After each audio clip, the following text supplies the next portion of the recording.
So, Melissa, I hear that we have a very important listener who needs a shout out. We do. Our very important listener, our VIL, if you will. So, he is my other bestie's 7-year-old son, Levi. And Levi isn't like allowed to listen to our actual show, but he's allowed to watch the opening. And he thinks it's like so cool that we're on YouTube because I don't think he realizes that like anybody can have a YouTube. We're celebs. But he seriously thinks that. And Good. he thinks it's so cool. And for anyone to think you're cool is a massive feat. So we gotta lean into this. Yeah. I don't, whether he's 7 or I don't, I'll take it. Exactly. I'll take it. So Levi, we love you, bud. Thanks for watching, Levi. 33, 1, 0.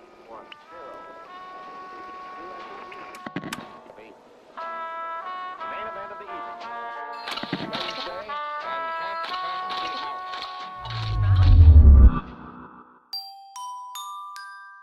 It's Tuesday, and you're listening to Murder Unscripted.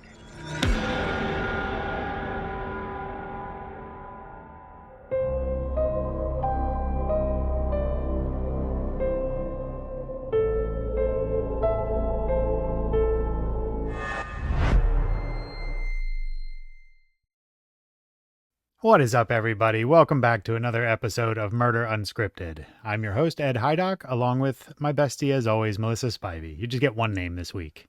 I know. I'm losing something. Well, we are in the final episode of Block 4, which we've called I'm a Survivor. And Melissa and I have been talking about survivor stories in this block. And first week, we told you the incredible, almost unbelievable story of Christy Flynn, who survived being raped, being tortured, being stabbed, and left for dead.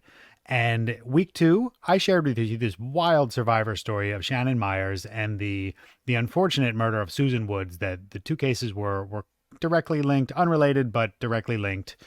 And she was murdered by Joseph Scott Hatley. And then in week 3, we had that incredible conversation with Shannon Myers Barrientos, who was the survivor in episode 2. And this horrible encounter she endured, and I hope you guys took away from it what we did. Like, how inspiring is Shannon, right? She's amazing. So, and today we have a couple more survivor stories. And before we get into that, though, Melissa, you said something the other day. Can you share with our listeners what you said to me about your biggest takeaway from this block that we're doing right now? Oh my God. So, all right. So, like, I read tons of articles about not only the survivors that we talked about and that I'm going to talk about now, but several others. And I watched a ton of TV episodes of true crime shows like I Survived. And there's one that's like My Last 72 Hours, something like that. And the biggest and honestly, like, most upsetting realization, there's a huge difference between like what seems to be the biggest threat to men versus what seems to be the biggest threat to women. And like from the shows, I realized that men seem to have to survive the elements a lot more, and women have to survive men.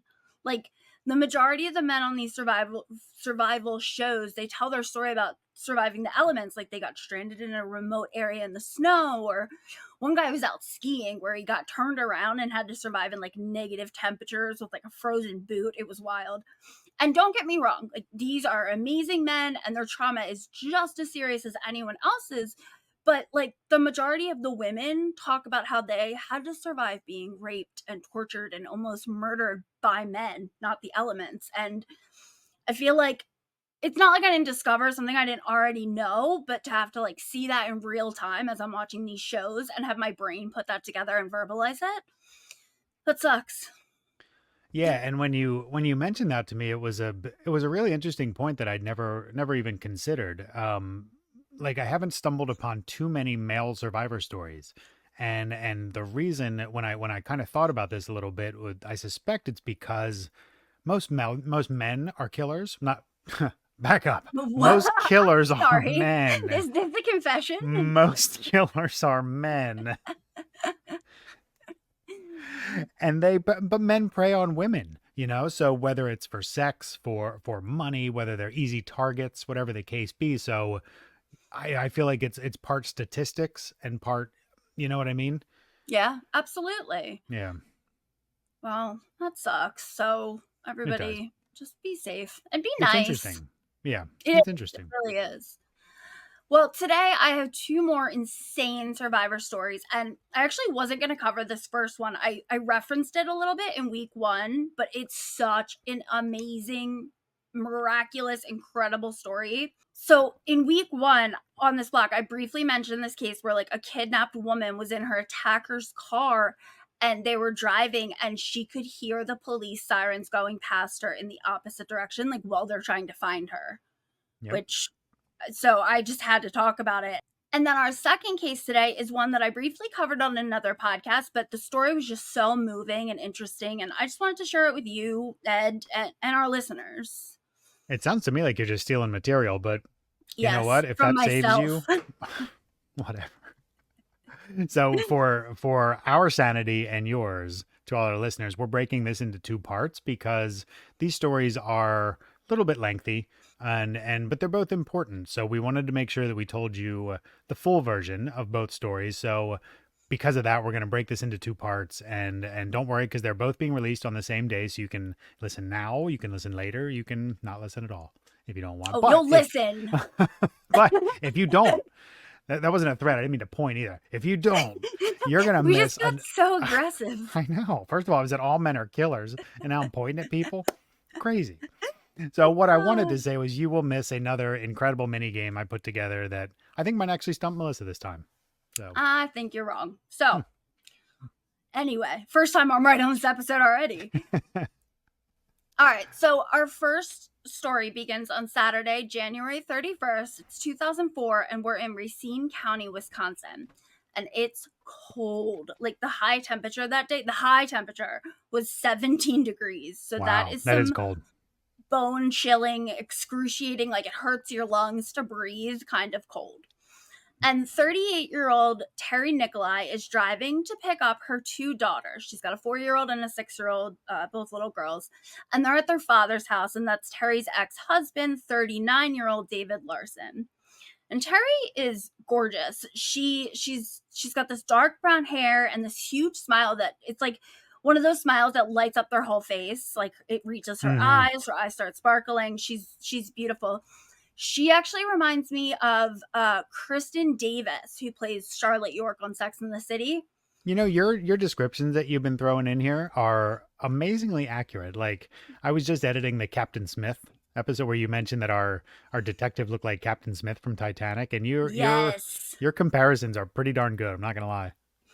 I mean, I'm not good at many things, but things that are really important, like which celebrity do you look like? Got you. Which character on the Titanic looked like? Exactly.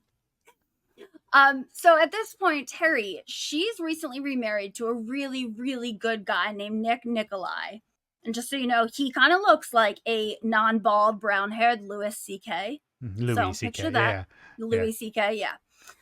So on this cold day in late January, Teri and Nick had been married for about 3 months, and they had actually just found out that they were expecting. So Teri was pregnant, and this would be the couple's first child, and I believe it was Nick's first child. And, you know, Teri was super excited, and she's like really looking forward to their future and a new start. But unfortunately, on that day, Teri was also very anxious, and this wasn't about Nick or the baby. She was really nervous because she was picking up her daughters, and she had a few reasons to be fearful. Her ex-husband, David, he had been physically, verbally, and emotionally abusive during their marriage. So, like, just having to see him was upsetting. But another reason that Teri was really anxious to see David was that this was the 3-year anniversary of, like, their divorce being final.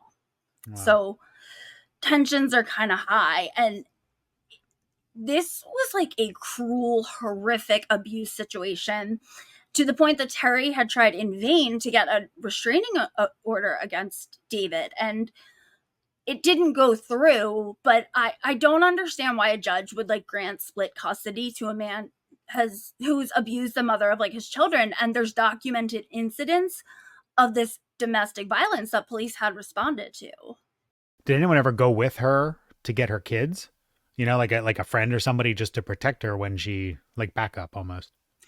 Okay, so no, nobody was with her. And that was because Teri knew that David was already going to be really agitated due to the date, and she didn't want to make the situation any worse. And plus, she had people go with her in the past, and she's kind of like, I can't keep relying on someone. Like, I'm a grown woman. I need to go do this. And, like, I get that. You want to be independent.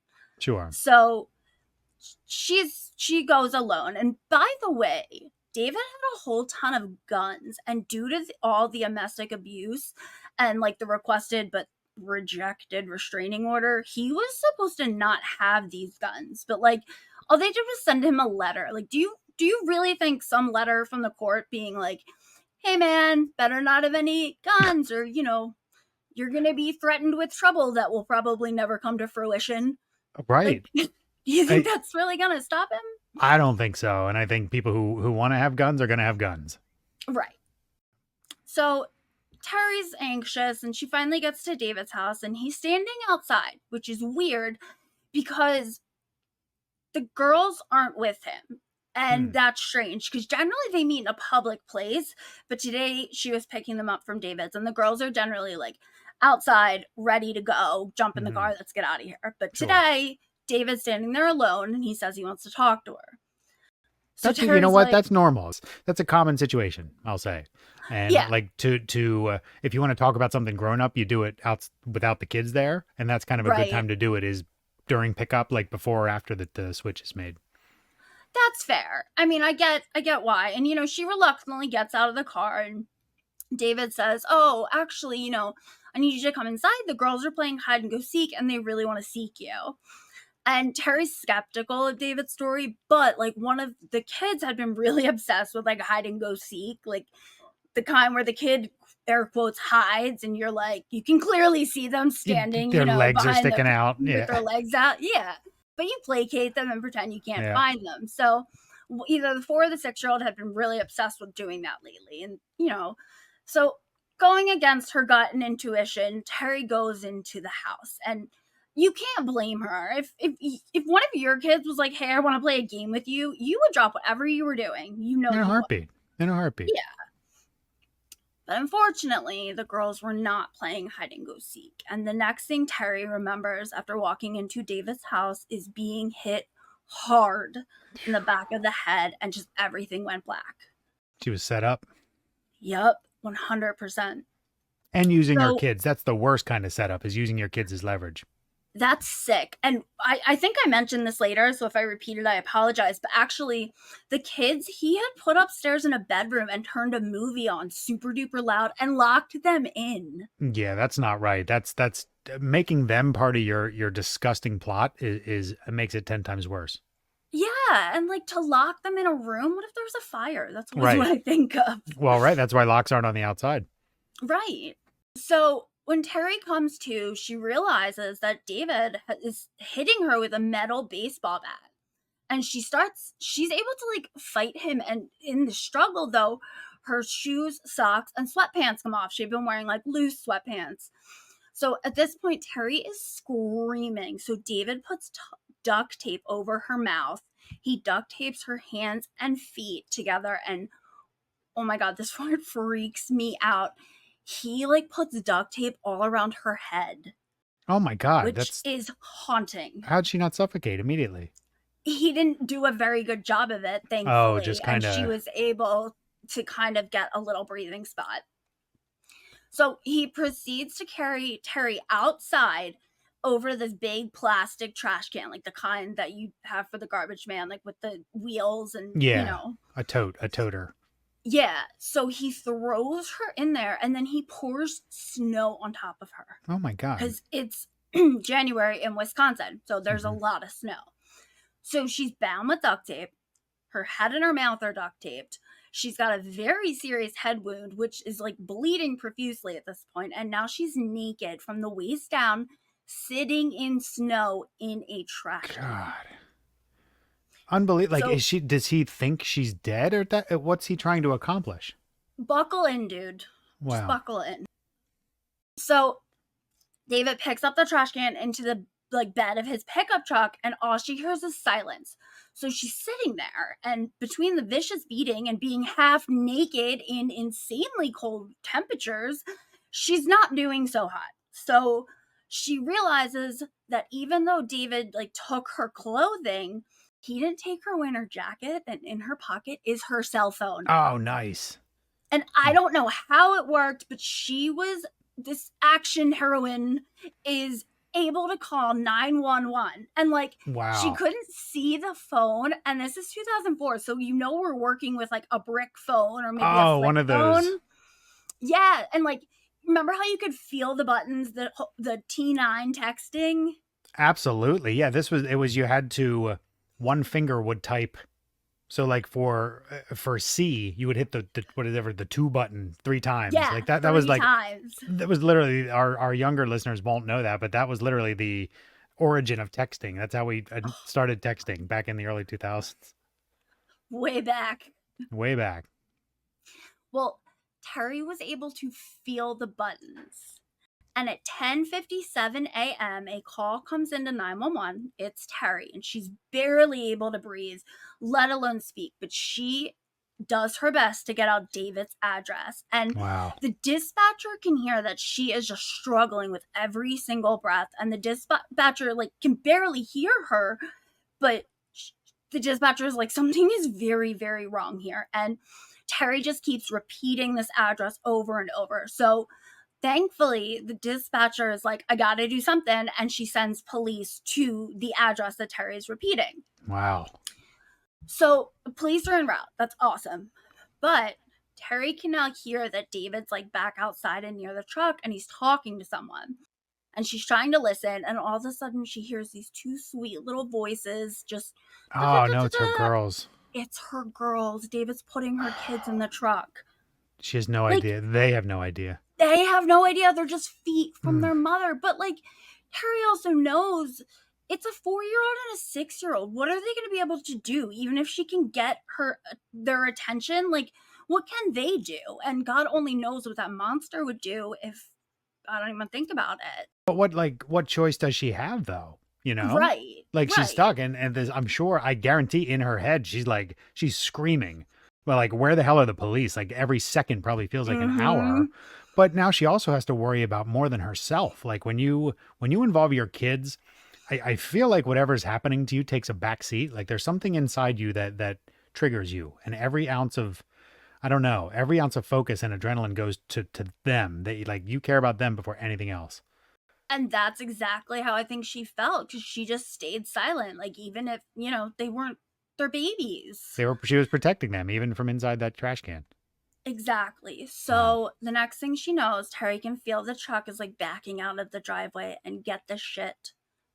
This is what I referenced in week 1. She can hear the sirens. Oh, like, no. They drive past her. Oh my God. Like, I can't even imagine the thought, probably any thought of survival just shot out the window. Right. So, and I just can't imagine having that glimmer of hope yanked out from under you like that. Oh, and just to hear them, and you can hear them coming, and they're going to get louder and louder and louder, and then all of a sudden it's going to start. And you can't yell, you can't flag them down, you can't do anything. I'm like so stressed out, and I wrote this, like, I know what happens. So luckily, what Teri doesn't know is that when police got to David's house, they end up basically searching, because they knock for a while and they know something's wrong. They double check the address, and they actually end up like breaking into the house, because since no one answered like the door or the house phone, and I guess due to the disturbing nature of Teri's call, that kind of gave them enough reasonable suspicion. Yeah, I would think. Yeah. So like, a woman calls unable to breathe. So unfortunately though, when they patrol the house, they don't find any sign of Teri or anybody else for that matter. Wow. And I should mention that while they did like look around the house, clearly they didn't have an actual search warrant, but also David's home was like an episode of Hoarders. And like, oh no, I don't think it was necessarily to the level of like finding dead flattened cats under stuff, but it was definitely like a Hoarder's hell. They are my favorite shows, by the way. I binge watch those things. I love them. It's like my guilty pleasure. I used to love it, and then my brother and I, like years ago, made the mistake of sitting down to eat dinner and watching it, and that was the dumbest thing we could have done. So, well, and from an investigative standpoint, I've done cases where people are murdered in homes that are like that, and Yeah. it makes the case so much harder because the police don't know what's evidence and what's not. You can't even Right. tell what happened, let alone what happened to the victim. You don't know what's going on in the entire house. That's so chaotic. Yeah. So it's still a hoarder's hell. I don't think it's crazy terrible, but it's bad. So like I said, the police don't find anything suspicious, so they leave and they head back to the station. But now another call comes into police, and this time it's Nicolai, Teri's new husband. And like I said, they had only been married for about a little over 3 months, I think, at this point. But Nick knew everything that Teri had went through, and they were friends for a while, they dated for a while, so he was a really good dude. Cool. So That's and good. yeah, and he knew that she was going to get the girls that day at David's. He knew what the date was, the anniversary of their divorce, and he knew about everything. And Teri now, he's looking at the clock now, and it's been hours, and he knows that something is wrong. So, and on top of that, they had really big plans that day. So Teri was going to pick up the girls, and then they were going to go get Nick, and they were going to have like a big family fun day and do stuff together. And then they were going to tell the two little girls that pretty soon they were going to be big sisters to the new baby. Absolutely. There was zero chance that she was missing that. And not to mention that he knew how tense things were between Teri and David. So it makes total sense that Nick would be kind of on high alert from the time she left that house. Absolutely. I fully agree. And I don't know if David didn't think about that or what. I also think that David was just such a narcissist that he just thought that no one would ever catch on to him. Yeah, because I feel like if he would have known that Nick knew all these things, maybe he wouldn't do what I know he does. Right. No, I totally understand. And yeah, you might be right. But you're definitely right about this, like, being a big day and that Teri wouldn't miss it. And so at this point, Nick is in full-blown panic mode, and he's frantically explaining everything to the officer on the phone. And get this, the guy he's talking to, it's one of the officers that had just been at David's house. Shut up. So like, that's insane. I know, like, it just happened, and he must have gotten back to the station. Call came in, he picked it up. Wow. I believe his name was Officer Sweet. And so he's listening to Nick's story, and when Nick tells the officer the address, this officer's like, oh shit. Like, yeah, right? I know this address. Right. So, but now Nick had also explained about the girls and everything. So now the officer realizes they're not just dealing with a woman who, like, maybe is in danger, quote unquote, like, question mark. They're dealing with an actual missing pregnant woman and 2 missing children who are most likely in danger due to this demonic madman, David Larsen. Right. And I know how this story ends only because I've heard it so many times, but you wonder if something bad, really bad would have happened, like if she would end up dying in this, you wonder how much guilt that Officer Sweet would have been living with, knowing that I was there, right? I was there and just didn't know. And it's not his fault, but you know how people think. 100%. Yeah, the guilt, I can't even imagine. Right. Real quick, I just want to go off topic for a second. If you watch a TV show on this case, they're going to tell you that when Nick called the police department, he spoke to like a random dispatcher, and it just happened to get to the officers. But I actually looked up the court records, and according to the court records, like State versus David Larsen, it said that Nick did speak to the actual officer that had just gotten back from David's house. So I did want to put that out there in case anyone's like, well, the TV show said. Well, these crime shows are a lot like, I think we've brought this up before, how they're a lot like political campaigns where the very same story, if you listen to it, one on Fox News and one somewhere else, I mean, you will get 2 very different accounts of it. And crime shows take that liberty too, to a certain extent. Like they're tied to the facts, but at the same time, they can tell it however they want. So you're going to see different versions of the story. We're going to talk about that at some point, because I had a lot of that recently where like one show tells something, it's the same essential story, but the way it's done is like could be 2 different stories. Right.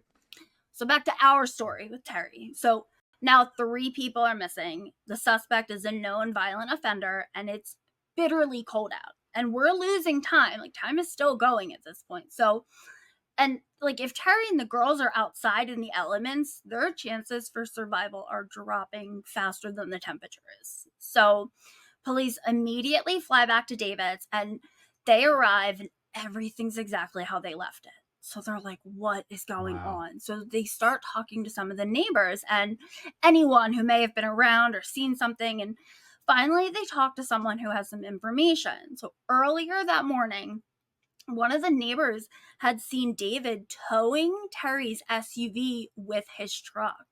I wonder why. Oh, yeah, I wonder. So, like, they know that it's Teri's vehicle because they know Teri. Like, she used to be their neighbor, too. So they know, like, it's not a mistake. Right. And so these police officers call in backup, and they call, like, every single person that they could find at this point, just everybody. All officers, if you were off, you were called in, you're on vacation, get your ass in here, like, all hands on deck. The police go back into David's hoarder house from Hill, and this time they do a more thorough search, and everything they find is making investigators just more and more sure that Teri and the girls are in very serious grave danger. Wow. They actually find Teri's pants in the trash can. Because remember, she and David were fighting and like her pants came off in the struggle. Right. And attached to the pants, they find a big, like they find duct tape with blood on it. No. Yeah. So they also find big pools of blood on the floor, a lot of it. And some of it had been cleaned up, some hadn't. And well, yeah, if you're getting hit with a metal bat. Yeah. Right?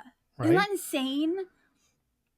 So at this point, they're realizing, like, if Teri's alive, it is dire. She's lost so much blood. They know she's half naked because of the sweatpants. Mm-hmm. And I keep harping on the temperature because it was so cold, but, like, think about this. It's 17 degrees Fahrenheit out. Water freezes at 32 degrees.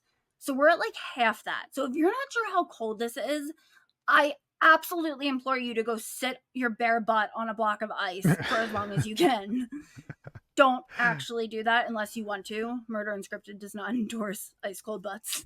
But, like, think about how cold it is. I feel like you don't realize how cold 17 is. Like, we're recording this in the summer, so you don't realize how cold 17 is until it's in the 30s during the day, and it's like, oh man, half of this? Yeah. Yeah. So go sit on a block of ice, Ed. I dare you. Is that like your new? Tell me, like, your new F off? Yes. Just sit on a block of ice. On a block of ice. Thick burn. Your cold ass. So, all right.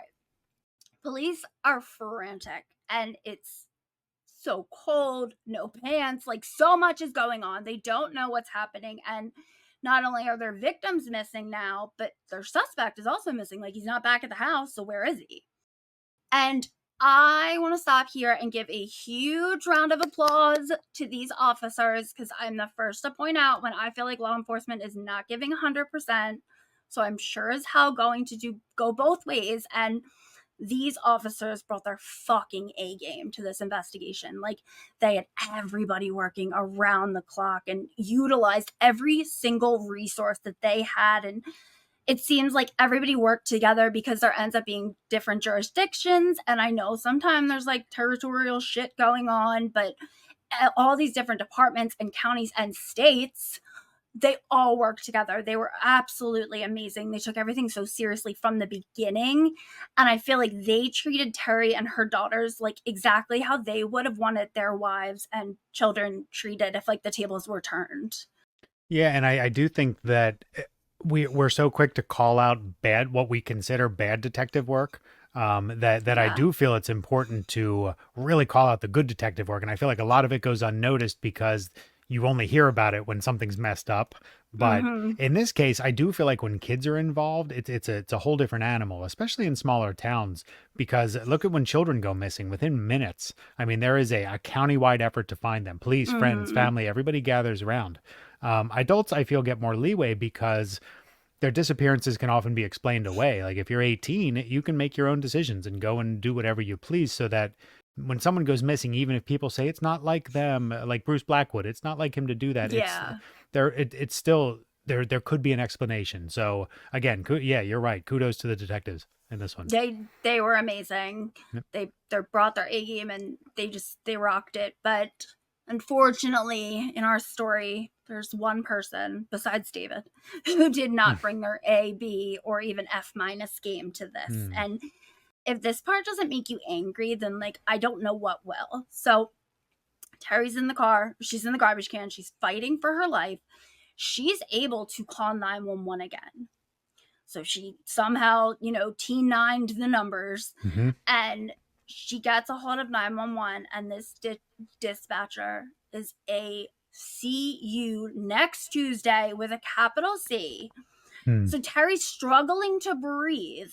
She's been beaten. She's been duct taped. She's in negative degree. Like, it's just wild. And the situation has obviously only gotten worse since the 911 call, which at this point was a few hours ago. Right.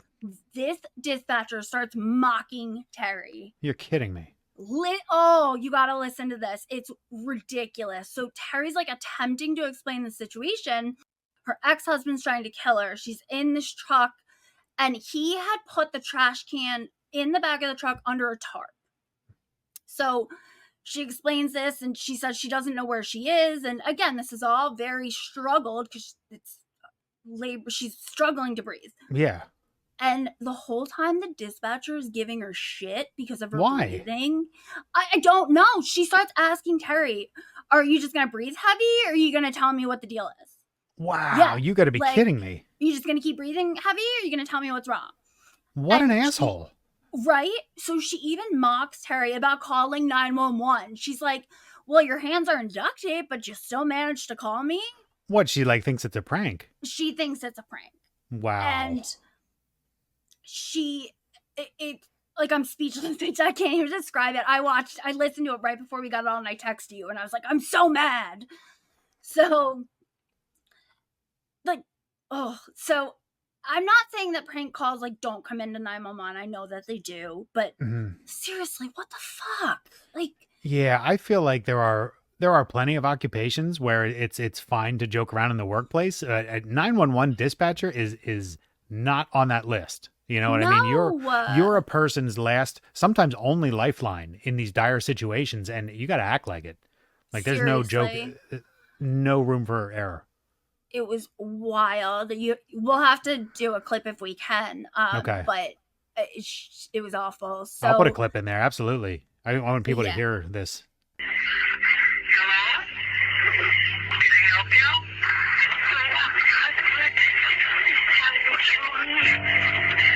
Your husband's trying to kill you? Does he have you handcuffed or what?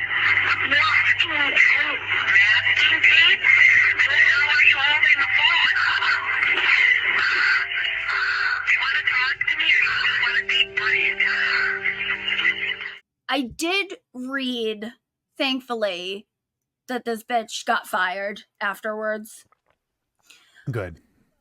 After this call, Teri had managed to get her hand free from the trash can, and she's able to kind of wave her hand under the tarp, hoping someone's behind the car she can't see. Sure. David sees her. Oh my God. He somehow sees her like in the rear view mirror or side mirror. I don't know. But he friggin' pulls over, and as he is like freaking out at her. And by the way, at one point, either during this or the original struggle, he says to her something along the lines, I didn't write this, but something along the lines of, you tell people I abuse you, I'll show you what abuse is. One of those guys. Yeah. So he's like threatening her, and So this is not a new situation. No, like he was a terrible, terrible human being. But as he's, pulled over on the side of the road yelling at her, her phone rings. God, and like, of all the anything else that can go against her at this point, right? Like, it rings because I think she had tried to call someone for help, and the person called her back, and it was 2004. We didn't have everything on silent. Like, I don't even think my phone rings. Mine hasn't rang in 6 years. Well, that's because no one calls you. So anyway. Wait a minute. I also have no missed calls. So he takes the phone from her. It's her last lifeline. And he says, if you pull anything else, I'm going to murder you. Awful. So back to police. So they finally get the intel back on Teri's phone and David's phone, like the last place it pinged. And I think I mentioned this. They had requested that like right off the bat, but because it's 2004, it can be done, but it takes a lot longer than it does today, which is now 20 years later, which is wild. Right. So Teri's phone is off, so that's kind of useless at this point. But David's phone, which is currently not pinging anywhere, it had last pinged in Milwaukee, where coincidentally David had rental properties. It's all making sense. Yeah. Well, actually, this is a red herring. Neither the kids nor Teri are at these properties, but they do find Teri's car at one of them. Oh, no way. Yeah. That's interesting. Yeah, isn't that weird? Like, I'm still trying to figure out how he got all this done in one day, but It seems like a lot. I was just going to say the same thing. Like, this seems like a lot to pack in, but I mean, time is definitely ticking at this point. So right. the Milwaukee thing's kind of a red herring. Like, they do find her car, but there's nothing of evidentiary value in it.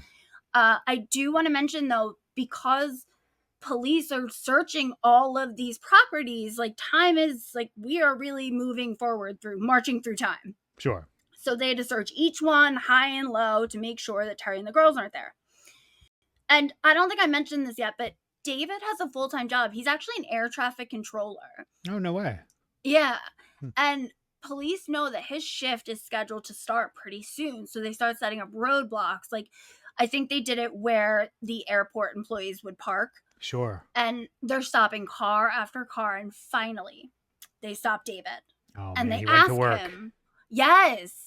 So they ask him, where are Teri and the girls? And he's confused. And he's like, well, the girls are with my girlfriend, but I don't know where Teri is. You know, you know how she is. She was supposed to pick up our beloved children this morning, and she just never showed. Can you believe it? Setting up his alibi.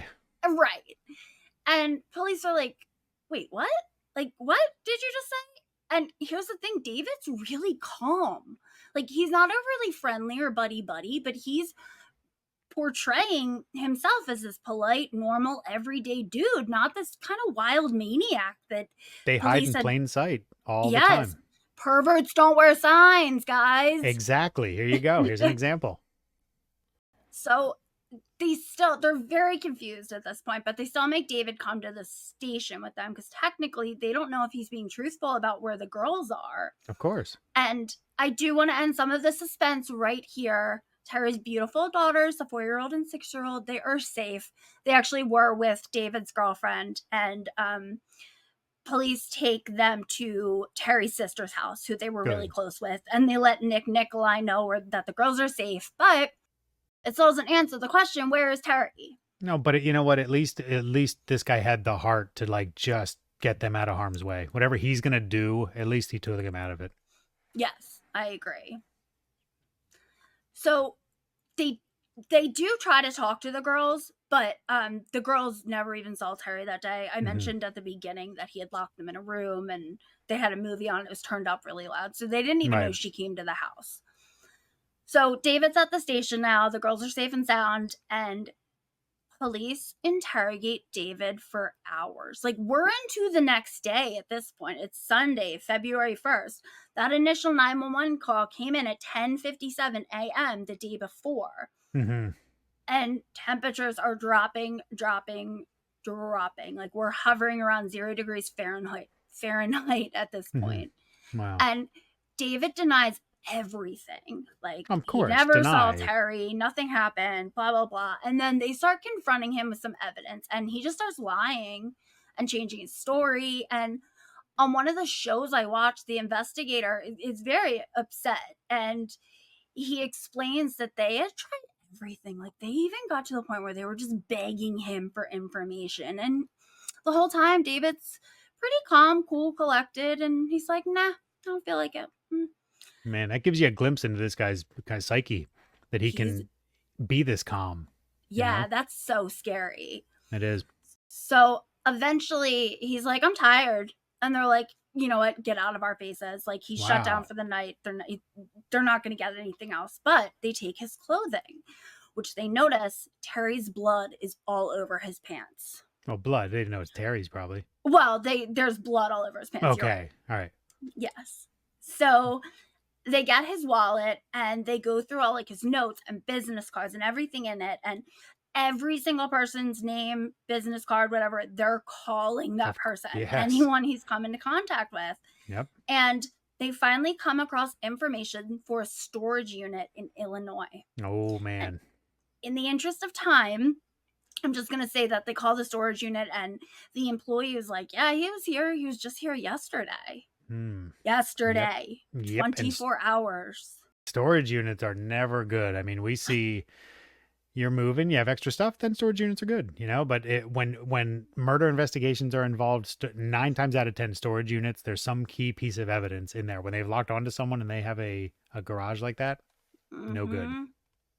So police haul ass to the storage unit and they end up having to break into it with giant bolt cutters. And the whole time they're yelling, Teri, we're coming for you. They finally get the door open, and this is like one of those cement wall storage units, not like a fancy schmancy temperature controlled. So it is cold. Sure. So they finally get this door open and they don't hear anything, but they see a garbage can. Oh, God. And there's a whole bunch of shit like stacked on top of it.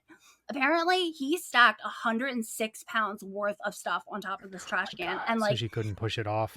Put it up against something so she couldn't push it, like fall over. So they knocking things off and they're frantically screaming, Teri, we're coming. Yeah. They open the lid and what they see is so horrific. They honestly weren't even sure if they were looking at a human, let alone a living human. Wow. But after spending 24 hours, closer to like 26, 27, in the bitterly cold below freezing temperatures, Teri is alive. I knew she lived.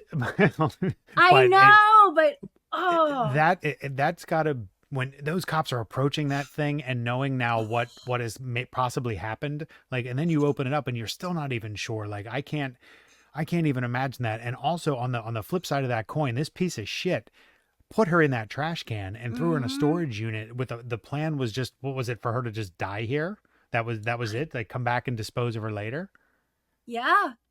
I think he was fully planning on just letting her die in there and coming back at some point and disposing of her remains. Freaking awful. The mother of your children. Right. That's what you loved her at one point. And I always wonder how it gets to this point, you know, but I know. Well, he was a shitbag from day one, pretty much, but a lot of it was explained away or whatever. And then the honeymoon is actually when things got bad. Wow. But when investigators find Teri, she was like literally 100% literally minutes away from death. And I saw conflicting reports about her body temp, so I'm going to go ahead and use the average. Her temperature was about 80 degrees Fahrenheit. Wow. And that's 26 degrees Celsius. Her For skull. our British listeners. Because we're the only people who can't get on board with the metric system. Don't even get me started. Anyway. Topic for another day.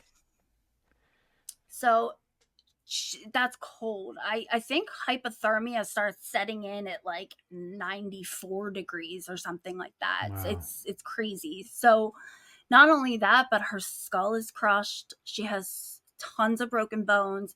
She had such bad frostbite on like her feet and toes that her toes and feet were black. Like investigators kept saying we thought she had socks on, black socks. Wow. Which like makes my stomach, like I feel like I'm gonna throw up. Just it's so gross. And God. I don't